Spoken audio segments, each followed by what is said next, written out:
Good morning. Today we're getting scammed on Facebook Marketplace. I recently bought an Emax Tiny Hawk 2 for a heck of a good deal. They did tell me that the drone didn't come with batteries, but that's fine because I'm putting my own batteries onto it. But they didn't tell me about the broken propellers, but that's also fine because it came with extras. They're cheap, easy fix. But what bothers me the most is that the goggles didn't come with their power plug or battery.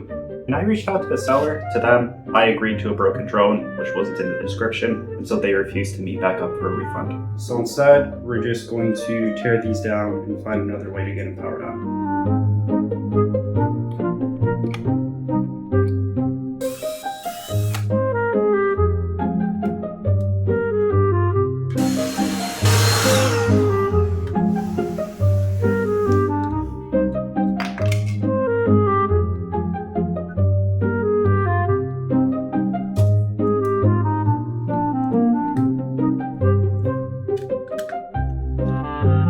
There's a cooling fan here, but I think that's just for the lens.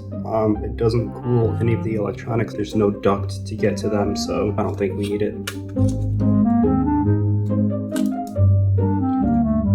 So this is the power plug here. The outside is connected to ground, and that is this trace here, and the trace on the other side. The middle one is what is supplying power to this module. These three pads here are all on the same plane. It's also the biggest plane. You can see it continues all the way around the board. That's a very, very good indicator that that's your ground plane. V plus pin is the middle one here. You can see it's separated from the ground. That's your voltage input.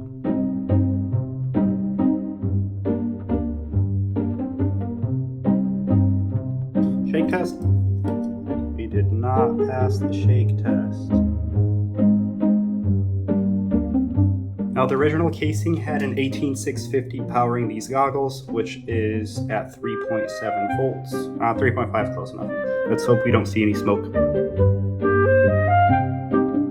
I don't see any lights, a little concerning, but it hasn't burnt yet. I say let's plug in the LCD and see what happens. Let's power this bad boy up. I don't know if the camera's catching it, but I see the Emax logo flashing. I think we're not giving it enough juice. All right, we set it to 4.3 volts and it looks like it's booting and it's off. So I guess a little higher. All right, we're at 5 volts now. We have static, I think that's good. So I've never flown analog before, but that looks promising. If I had some batteries, I'd plug in the drone and make sure it connects, but they're coming in tomorrow. Have to wait till then.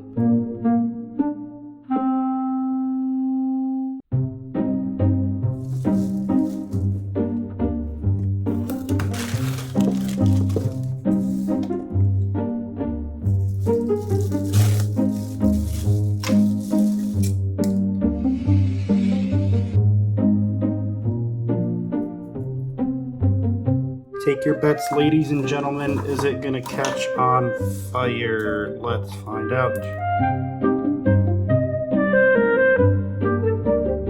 I think we did it.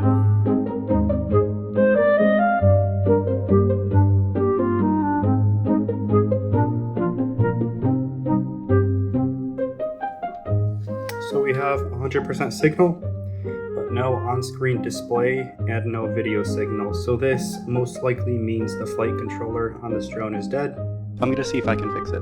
After measuring the video transmitter input voltage, it measures 5 volts, but I looked up the part number of the CPU of the flight controller and it runs off of 3.3. That means we're taking battery voltage, converting it to 5 volts, capacitor 3.3 to enable all the chips on the board. This part right here looks like a voltage converter. Then we can try to find where the 3v3 and then nightmare. Send help.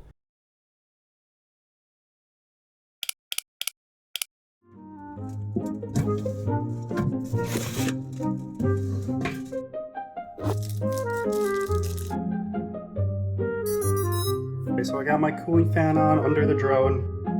I got this thing ready. Funny story, this stopped working on 5 volts. Now it only powers on when the power supply is set to 7 volts, but that gives me the idea to run it off of a 2S LiPo. For now, let's just make sure the drone connects to the video.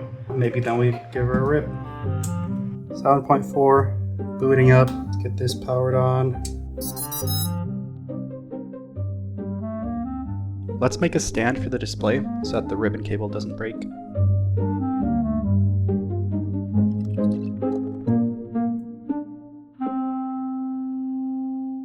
So I thought I was done with this video, but while editing, I came across this Reddit post, which led me to Abdullah's video, who somehow figured out the pinout for this analog receiver. And I just happen to have a CRT TV with an analog input.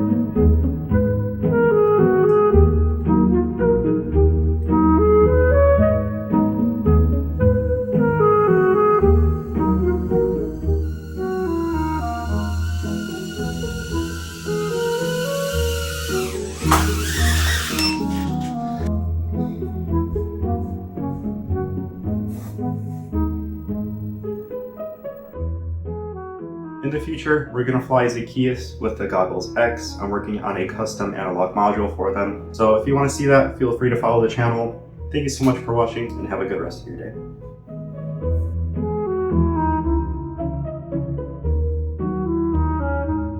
Here are post credits to explain some more nerdy stuff if you're interested. It's not part of the build, but I'll explain some of the weird things that we saw when trying to power on the video module.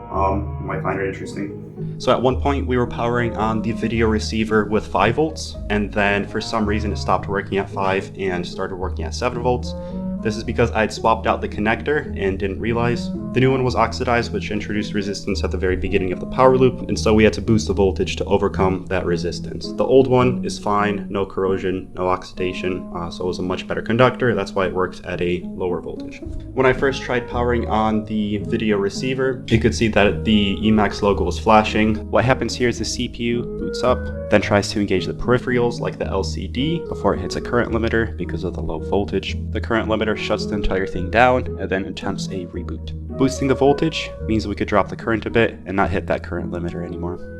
When I was diagnosing the broken flight controller, I started by looking at the voltage regulators. I knew that there were 2 voltage regulators, one for 5 volts, which powered probably a few of the peripherals, and then one for 3.3 volts, which powered the ICs and the CPU. I knew that the 5 volt regulator was fine because I measured a steady 5 volts around the board when connected to a battery, but I couldn't measure 3.3 anywhere. So initially I thought that this was the problem, but then I had a very hard time finding where the regulator was. I didn't have schematics and nothing was labeled. Buying the flight controller on its own was around $80, and I wasn't sure if the motors worked or the camera worked either, and I didn't want to risk a further cache sync, so I just decided to buy a new drone altogether and use the old one for parts. Connecting the video module to a TV is easier than it sounds. Just find a TV with an RCA input. RCA generally has 3 cables, 1 cable for video, 1 cable for left audio, and 1 cable for right audio. All we care about here is the video signal. If you cut the wire, you'll find a central conductor and a shielded ground around that conductor. The shield should go to your video module ground to have common grounds between the TV and analog video receiver, and the middle conductor can go to the video signal